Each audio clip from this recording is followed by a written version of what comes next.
there's a new movie musical. I have to see it.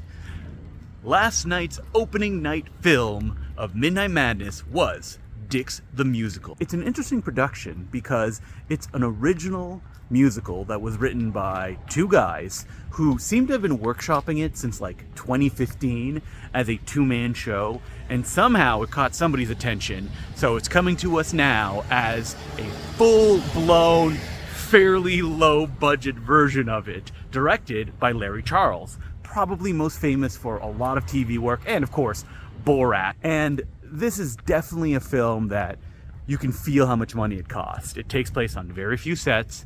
It's got a real kind of like sketch energy to it, where you'll know it when you see it, like a visual sheen, and most of the musical numbers, and there's a lot in the film, and they are very catchy, have that kind of, all right, we had 3 cameras, we shot the number, and we will cut it together in post. It's the story of 2 men who are alpha males, love to have sex, totally not gay. Yes, this is written and stars 2 very gay men, and they finally meet and discover that they are identical twins. No, the 2 actors do not look alike, and they mention this a lot. This is one of those kind of things that there are a few jokes that get said over and over and over again. So if you don't think one of them is funny, it may be a rough ride for you. It is also a very silly film.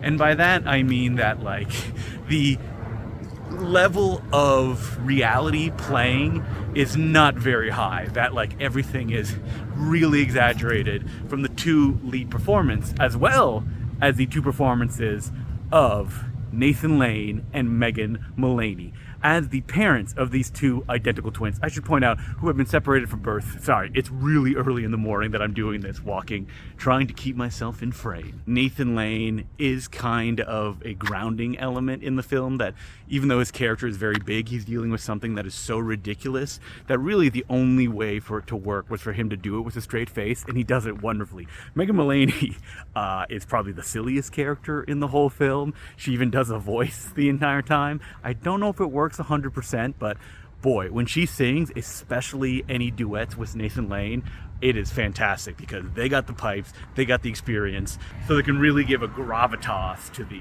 wackiest of songs. I had a blast with this. The audience did as well. Megan Thee Stallion shows up in a role and has one killer musical number.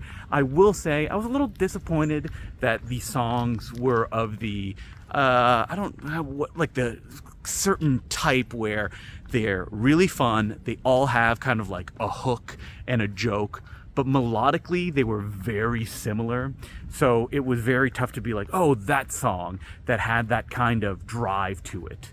I would love to get a soundtrack and listen to them, but it didn't have that punch I was hoping for, and I don't know if that's the result of most of these songs originally being written for 2 people to perform. And the funniest thing of the picture, which would have probably been just a throwaway thing and anything else, becomes the whole central conceit of it that I don't really want to spoil here, just because I feel like it's going to get out and it's probably going to get tiring before a lot of people get to see it. So if you had the opportunity to go fresh, and I've already seen some of the promotional art have this thing that I want to say what it is, but I won't in this video form. Try not to spoil yourself because it's really worth it. Somebody had already told me what happens in the movie, and I was like, ah, there's a car coming!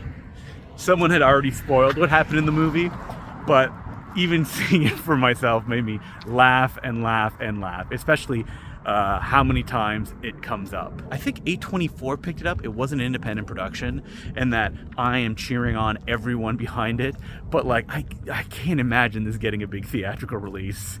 It's definitely going to find its audience. It's too good not to, and the people that are going to love it are going to love it. And whenever that soundtrack can come out, there's, again, tons of original songs.